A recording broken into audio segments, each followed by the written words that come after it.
আসসালামু আলাইকুম। অবিরাম বাংলার সংবাদে সবাইকে স্বাগত জানাচ্ছি আমি ওয়াহিবা রায়ান। শুরুতেই বিআরবি কেবলস সংবাদ শিরোনাম। দেশে আপৎকালীন খাদ্য মজুদ থাকলে রিজার্ভ নিয়ে চিন্তার কিছু নেই জানালেন প্রধানমন্ত্রী। স্বাধীনতার সপক্ষে শক্তিগুলোকে ঐক্যবদ্ধ থাকার আহ্বান। যশোরে সুলতানুজ্জামান চাকরির পেছনে না ছুটে গ্রামে গিয়ে গড়ে তুলেছেন জৈব সার কারখানা। স্বাবলম্বী হয়ে পথ দেখাচ্ছেন স্থানীয় বেকার যুবকদের।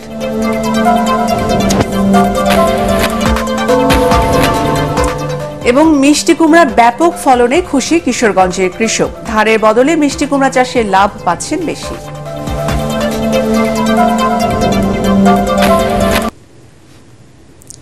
শুনছিলেন বিআরবি কেবল সংবাদ শিরোনাম। এখন বিস্তারিত সংবাদ। দেশে আপৎকালীন খাদ্য মজুদ থাকলে রিজার্ভ নিয়ে চিন্তার কিছু নেই বলে জানিয়েছেন প্রধানমন্ত্রী শেখ হাসিনা। গণভবনে কেন্দ্রীয় 14 দলের সাথে বৈঠকে তিনি বলেন, বঙ্গোপসাগর ও ভারত মহাসাগরের সমন্বয়ে এই অঞ্চলের উপরে অনেকের নজর রয়েছে। চট্টগ্রাম ও মিয়ানমার নিয়ে খ্রিস্টান রাষ্ট্র বানানোর চক্রান্ত চলছে বলেও জানান প্রধানমন্ত্রী। বিস্তারিত মনিউর রহমানের রিপোর্টে। দ্বাদশ জাতীয় সংসদ নির্বাচনের পর প্রথমবারের মতো আওয়ামী লীগ সভাপতি ও প্রধানমন্ত্রী শেখ হাসিনার সঙ্গে বৈঠকে বসেন 14 দলের সমন্বয়ক ও মুখপাত্র আমির হোসেন আমু সহ জোটের নেতারা। এতে উপস্থিত ছিলেন আওয়ামী লীগের কেন্দ্রীয় নেতারাও। সবার শুরুতেই বক্তব্যে প্রধানমন্ত্রী ও জোটনেত্রী শেখ হাসিনা বলেন, 75-এর 15 আগস্ট বঙ্গবন্ধুকে সপরিবারে হত্যার মধ্য দিয়ে দেশে শুরু হয় হত্যা, কু ও অবৈধভাবে ক্ষমতা দখলের রাজনীতি। অনেক সংগ্রামের পথ বেয়েই আমরা সরকার গঠন করতে সক্ষম হই। আজকে তো এটুকু বলতে পারি যে গত 15 বছরে বাংলাদেশের অনেক পরিবর্তন হয়েছে। স্বাধীনতার সপক্ষ শক্তি ক্ষমতায় থাকলেই দেশের যে উন্নতি হয় সেটা আমরা প্রমাণ করতে পেরেছি।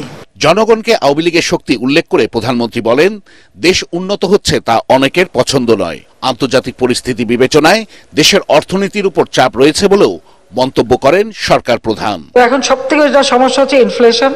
এটা শুধু বাংলাদেশে না, রিজার্ভ অনেক দেশেরই রিজার্ভ কমে যাচ্ছে। আমাদের যদি খাদ্য মজুদটা থাকে আপৎকালীন সময়ের জন্য, তখন রিজার্ভ নিয়ে আমাদের চিন্তার কোনো ব্যাপার না। এটা নিয়ে খুব বেশি চিন্তার কিছু নেই, সেটা হলো বাস্তবতা। তবে এখন আমরা নিজে বলতে বলতে বোধহয় মানুষকে আবার এই ব্যাপারে এত সচেতন করে দিচ্ছি যখন সবাই রিজার্ভ নিয়ে কথা বলে। গ্যাস বিক্রি করতে রাজি না হয় 2001 সালে ক্ষমতায় আসতে পারেনি আওয়ামী লীগ। এ প্রসঙ্গে দলীয় সভাপতি ও প্রধানমন্ত্রী শেখ হাসিনা বলেন, দেশের সম্পদ বিক্রি করে ক্ষমতায় আসতে হবে, সে রাজনৈতিক দৈন্যতায় ভোগেন না তিনি। চক্রান্ত এখনো আছে।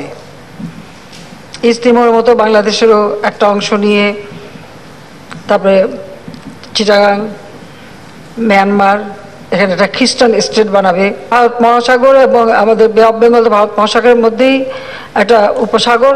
এটা সারা প্রাচীন যুগ থেকেই ব্যবহার করা হচ্ছে। এই জায়গাটার উপরে অনেকেরই নজর,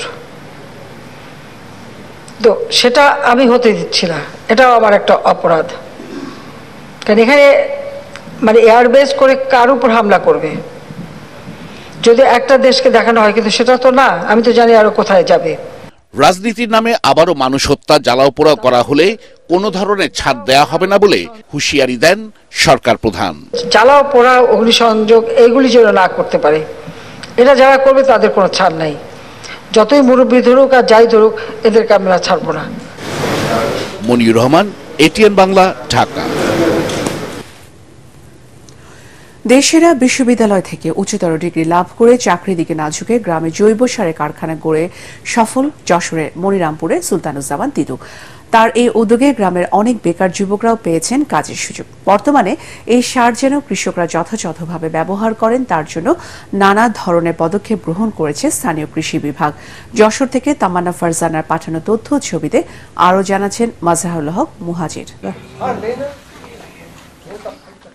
রাজশাহী বিশ্ববিদ্যালয় থেকে রাষ্ট্রবিজ্ঞানে স্নাতকোত্তর পাশ করা যশোর মনিরামপুর উপজেলার জমজমি গ্রামের বাসিন্দা সুলতানুজ্জামান তিতু পড়ালেখা শেষ করে কয়েকটি বেসরকারি কোম্পানিতে ভালো পদে চাকরি পেয়েও তিনি তা ছেড়ে দেন।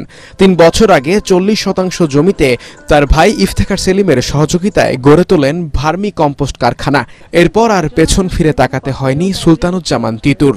প্রতিষ্ঠানটির বর্তমান মাসিক উৎপাদন ক্ষমতা 50 মেট্রিক টন। এই সার কারখানা থেকে কেঁচো সার উৎপাদন করে নিজের জমিসহ এলাকার বিভিন্ন মানুষের জমিতে তা সরবরাহ করেন সুলতানুজ্জামান। সুলতানুজ্জামান ভাইয়ের কাছ থেকে ভার্মি কম্পোস্ট নিয়ে আমাদের ফসলে ব্যবহার করি। আমাদের ধান, সবজি অনেক খরচ কম হয়। তাদের দেখে আশেপাশের মানুষও আগ্রহী হয়ে উঠছেন জৈব সার উৎপাদনে। অর্থনৈতিকভাবেও স্বাবলম্বী হয়ে উঠছেন তারা। এখানে কর্মসংস্থানের সুযোগ হওয়ার কারণে আমরা এখানেই কাজ করি এবং এখান থেকে যে উপার্জন হয় তাতে করে আমাদের সংসারটা চলে মোটামুটি। সুলতানুজ্জামান জানান, কৃষকরা এটি ধান, সবজি, পানের বরজ, ফলের বাগান, নার্সারি এমনকি মৎস্য খামারেও ব্যবহার করছেন। এখনো পর্যন্ত এই সারের কোনো নেতিবাচক প্রভাব আমরা কোনো কৃষকের কাছ থেকে পাইনি। সবাই সার সম্পর্কে ইতিবাচক ধারণা পোষণ করেছেন। ধান সহ মাঠ ফসলে এটি ব্যবহারের জন্য কৃষকদের উদ্বুদ্ধ করা হচ্ছে বলে জানান স্থানীয় কৃষি বিভাগের এই কর্মকর্তা। এই ভার্মি কম্পোস্ট ব্যবহারের ফলে একদিকে যেমন মাটির স্বাস্থ্য সুরক্ষিত হয়, অন্যদিকে এই ফল বা সবজির আকার, আকৃতি, তাদের যে স্বাদ এটাও বৃদ্ধি পায়। যশোরের বিভিন্ন উপজেলায় 500 নারী পুরুষ ভার্মি কম্পোস্ট উৎপাদনের সাথে জড়িত। 10,500 কৃষক ব্যবহার করছেন এ জৈব সার। Bureau report, ATN Bangla. কিশোরগঞ্জে এবার মিষ্টি কুমড়ার ব্যাপক ফলন হয়েছে। ফলন ভালো হওয়ায় চাষিদের মুখে হাসি। জেলা কৃষি সম্প্রসারণ অধিদপ্তর থেকে কৃষকদের দেয়া হয় প্রযুক্তিগত পরামর্শ ও সহায়তা। কিশোরগঞ্জ থেকে সাইফুল মালিক চৌধুরী তথ্য ও ছবিতে আরো জানাচ্ছেন খায়রুল ইসলাম।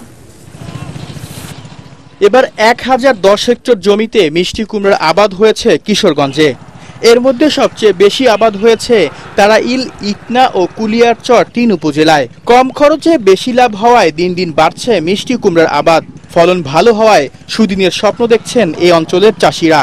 নির্দিষ্ট সময় বাজারজাত ও সঠিক মূল্য পাওয়ায় আশার আলো দেখছেন তারা। জমিতে বীজ রোপণের 85 থেকে 90 দিনের মধ্যেই কুমড়া বিক্রি করা সম্ভব। এই বছর কৃষকে মূল্য পাচ্ছে না বলতে আমাদের এখানে পণ্যটা প্রচুর পরিমাণে উৎপাদিত হয়েছে। আমার 10 কাঠা ক্ষেত্রে 30,000 টাকা খরচ হয়েছে, আমি 1,90,000 টাকা দিচ্ছি। এই মিষ্টি কুমড়া আসাতে আমাদের জমিগুলো এখন আর পচিত থাকে না। আমরা এই দেশের কৃষক অনেক ভালো লাভবান। জেলার কয়েকশো উপজেলায় এবার মিষ্টি কুমড়া সহ অন্যান্য সবজিরও ভালো ফলন হয়েছে। আমাদের মূলত টার্গেট হচ্ছে কৃষকদেরকে কিভাবে নিরাপদ সবজি এবং এই সবজির যাতে বাইরে রপ্তানি করতে পারে এই জন্য আমরা পরামর্শ দিয়ে থাকি। এবং এখানকার কৃষকরা অত্যন্ত আধুনিক এবং বিভিন্ন ধরনের আধুনিক প্রযুক্তি তারা গ্রহণ করতেছে, যার কারণে কৃষকরা প্রতিনিয়ত ধান ফসলের পাশাপাশি এখন সবজিতে তারা আবাদ করতে ধাবিত হচ্ছে। যেখানে প্রতি একরে উচ্চ ফলনশীল ধান হতো 6 থেকে 7 মেট্রিক টন, সেখানে মিষ্টি কুমড়ার আবাদ হয় 30 থেকে 35 মেট্রিক টন। এতে সবজি চাষে আগ্রহী হচ্ছেন কৃষকরা। Bureau report, ATN Bangla. রিয়াদের বাথাস্ত 5 স্টার বিল্ডিং এর প্লে স্টেশন ব্যবসায়ী আব্দুল কাদের নামের এক সৌদি প্রবাসী বাংলাদেশি মৃত্যু হয়েছে। ভবনটির 8 তলায় আগুন লাগে। তখন আব্দুল কাদের বিল্ডিং এর নিচ তলায় মার্কেটে ছিলেন। আগুনের ভয়াবহতা দেখে বাসা থেকে নিজের পাসপোর্ট উদ্ধার করতে গিয়ে আগুনের কালো ধোঁয়ায় শ্বাস বন্ধ হয়ে তিনি মৃত্যুবরণ করেন। আব্দুল কাদের চট্টগ্রাম জেলার রাঙ্গুনিয়া থানা দক্ষিণ রাজনগরের ইউনিয়নের সাদেক পাড়ার 6 নম্বর ওয়ার্ডে মোহাম্মদ নুরু সাফার ছেলে। আদিন ওয়েলফেয়ার সেন্টারের সম্মিলিত কৃষি ইউনিটের আওতায় গ্রীষ্মকালীন বেবি তরমুজ চাষ প্রযুক্তি শীর্ষ মাঠ দিবস পালিত হয়েছে। এই কাজে পিকেএসএফ আর্থিক ও কারিগরি সহযোগিতা করেছে। আদিন ওয়েলফেয়ার সেন্টারের আয়োজনে যশোর বাঘারপাড়া উপজেলার গাইদঘাট এলাকার স্কুল মাঠে আয়োজিত মাঠ দিবসের অনুষ্ঠানে প্রধান অতিথি ছিলেন আদিন ওয়েলফেয়ার সেন্টারের ডিজিএম শহীদুল ইসলাম। তিনি বলেন, কৃষির বহুমুখীকরণ নিয়ে আদিন কাজ করে আসছে। বিভিন্ন জায়গায় যে প্রদর্শনী প্লট আদিন সেগুলো বৈজ্ঞানিকভাবে পরীক্ষা নিরীক্ষা করার মাধ্যমে ভালো ফলাফল আসার পরে কৃষকদের মাঝে দেওয়া হয় বলে জানান তিনি। এ সময় এজিএম তরিকুল ইসলাম, আদিন ওয়েলফেয়ার সেন্টারের কৃষি কর্মকর্তা নাজমুল হোসেন, মৎস্য কর্মকর্তা আব্দুল আজিজ, প্রাণী সম্পদ কর্মকর্তা ডাক্তার সজীব আহমেদ প্রিন্স সহ আদিন ওয়েলফেয়ার সেন্টারের বিভিন্ন পর্যায়ের কর্মকর্তারা উপস্থিত ছিলেন।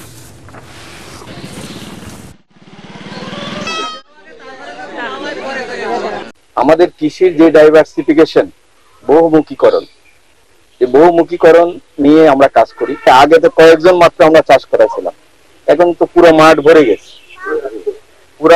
গেছে। নিজেরাই বুঝতে পারছেন যে এটা করলে লাভ আছে এটা করলে লাভ হবে, এই জন্যই আপনারা এটাতে জড়াই গেছেন। তা আমরা মনে করি এই চাষটা আরো বাড়বে। এখন পার্ট এক্স খেলার খবর।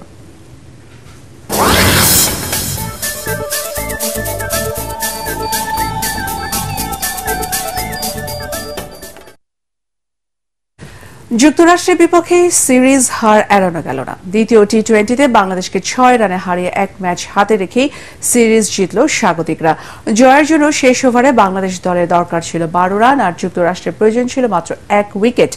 আলী খানের সেই ওভারের প্রথম 2 বলে 1 বাউন্ডারিতে 5 রান নিল। তৃতীয় বলে স্কুপ করতে গিয়ে কট বিহাইন্ড হন টাইগারদের শেষ ভরসার রিশাদ হোসেন, আর তাতেই ইতিহাস গড়ে সিরিজ জিতল যুক্তরাষ্ট্র। যে কোনো সংস্করণের ক্রিকেটেই এই প্রথম কোনো টেস্ট খেলুড়ে দেশকে হারালো তারা। এর আগে হিউস্টনের পেরি ভিউ ক্রিকেটের কমপ্লেক্সে টস হেরে ব্যাটিং করে 6 উইকেট 144 রান সংগ্রহ করে যুক্তরাষ্ট্র। ছোট্ট এই রানের টার্গেটেও টাইগারদের ব্যাটিংটা প্রত্যাশা মতো হয়নি। অধিনায়ক নাজমুল হোসেন শান্ত সর্বোচ্চ 36 রান করলেও দলের পরাজয় এড়াতে পারেনি। শনিবার হোয়াইট ওয়াশ সারাতে যুক্তরাষ্ট্রের বিপক্ষে মাঠে নামবে বাংলাদেশ। যুক্তরাষ্ট্রের কাছে সিরিজ হারের প্রভাব মূল টুর্নামেন্টে পড়তে পারে বলে মনে করেন সাকিব আল হাসান। হিউস্টনে স্বাগতিকদের কাছে লজ্জাজনকভাবে দ্বিতীয় টি-20তে পরাজয়ের পর দেশসেরা অলরাউন্ডার বলেন, কেন তারা এভাবে হারছে তার উত্তর জানা নেই। রিপোর্ট করছেন এস এম আশরাফ। বিশ্ব ক্রিকেটে প্রথম দল হিসেবে টি-20তে 100তম ম্যাচ হারল বাংলাদেশ। পরিসংখ্যান জানান দিচ্ছে এই ফরম্যাটে দলটির সক্ষমতা। তাই বলে আইসিসির সহযোগী দেশের কাছে টানা 2 ম্যাচ পরাজয় যেন কল্পনাকেও হার মানিয়েছে। বিধ্বস্ত বিমর্ষ সাকিব বললেন, তিনিও জানেন না কেন এমন হচ্ছে। এটা তো আমি জানি না, আমি জানলে তো টিমকে বলতাম, টিম রেজাল্ট অন্যরকম করতো। হারাটা আমাদের জন্য অবশ্যই ডিসঅ্যাপয়েন্টিং, যে কোনো ম্যাচ হারাটাই ডিসঅ্যাপয়েন্টিং। যেটা বললাম যে এক্সপেক্ট করি নাই আমরা, যে আমার ধারণা কেউই এক্সপেক্ট করে নাই যে আমরা 2টা ম্যাচ হেরে যাব। আন্তর্জাতিক টি-20তে কমপক্ষে 3 ম্যাচের সিরিজ এর আগে 9 বার হেরেছে বাংলাদেশ, কিন্তু ওয়ানডে স্ট্যাটাস না পাওয়া কোনো দলের বিপক্ষে এমন লজ্জার অভিজ্ঞতা এবারই প্রথম। এর দায় কিছুটা টিম ম্যানেজমেন্টকেও দিলেন তিনি। ফ্যাসিলিটিস অনেক বেশি আমাদের থাকা দরকার ছিল, যেগুলোর কিছুই আমরা পাইনি। আমার ধারণা আমরা একদিন আমাদের প্রপার নেট সেশন হয়েছে, তাও হয়তো ব্যাটসম্যানরা মানে পুরোপুরি যতটুকু ব্যাটিং করা দরকার ছিল সেটা করতে পারেনি। একদিন ছিল অপশনাল, সেখানে ব্যাটসম্যানরা সুযোগ নেয়নি। আপনি 2 দিকেই ফল্ট দিতে পারেন, যে যেদিন সুযোগ ছিল সেদিন কেন ব্যাটসম্যানরা এসে ব্যাটিং করলো না। আবার এটাও বলতে পারেন যে যেহেতু আমরা এটা প্রিপারেশন সিরিজ হিসাবে নিয়েছিলাম, কেন আমরা এই ফ্যাসিলিটিসগুলো নিতে পারলাম না। সো 2 দিকেরই ব্যর্থতা আছে। এর আগে আয়ারল্যান্ড, স্কটল্যান্ড, হংকং আর নেদারল্যান্ডসও জিতেছে সাকিবদের বিপক্ষে। সহযোগী দেশগুলোর মধ্যে যুক্তরাষ্ট্র তালিকায় 5ম। এবার বিশ্বকাপ গ্রুপে নেপালও আছে, বাংলাদেশ তাই সতর্ক।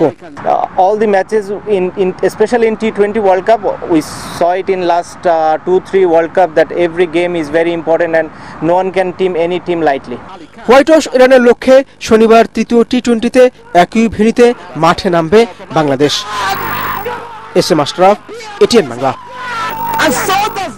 শেষ করার আগে বিআরবি কেবল সংবাদ শোনাম আরো একবার। দেশে আপৎকালীন খাদ্য মজুদ থাকলে রিজার্ভ নিয়ে চিন্তার কিছু নেই, জানালেন প্রধানমন্ত্রী।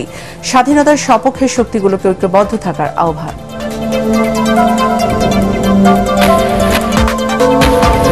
যশোরে সুলতানুজ্জামান চাকরির পেছনে না ছুটে গ্রামে গিয়ে গড়ে তুলেছেন জৈব সার কারখানা।